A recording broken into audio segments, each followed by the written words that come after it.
So some folks ask for an example of what a clear task parameter might look like if you're looking at a current event.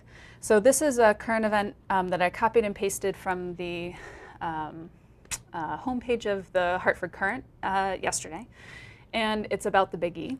And so I was trying to think of a reason why someone would be reading about the Big E in an academic class. And I was thinking it could come up in social studies, thinking if people are thinking about the different ways that we contribute to individual people's sense of citizenship or nationalism or their sense of belonging and their knowledge of what they belong to as a citizen.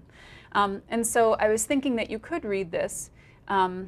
If this was an objective that you had, you could read an article like this in order to infer the civic purpose of multi-state state fairs by underlining each sentence where the multiple states are mentioned. And the way I came up with that was I was thinking, you know, the Big E is different from the normal kind of county fair that we have in Connecticut, and it's also different than the big world expositions where the different countries come and present. This is a state version just for New England, and that sort of makes it unique. And I was thinking, if I was going to read this in order to figure out why we even have a multi-state state fair, then I would probably need to look for every time the multi-state part of the state fair is mentioned, and maybe there are details around that. So I'm telling kids to underline every time they talk about the multiple states to see if we can figure out, by doing that, what the outcome of having all states together might be.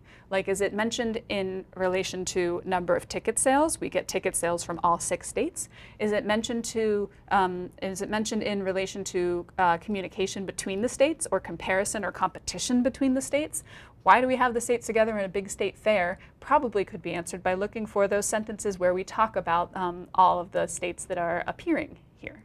So with a current event, it could be that you have a clear task parameter for the whole article, or even just for the first few paragraphs. You're going to read the first few in order to find out something by paying attention to whatever you think would help them to accomplish that purpose. So there's a current event example.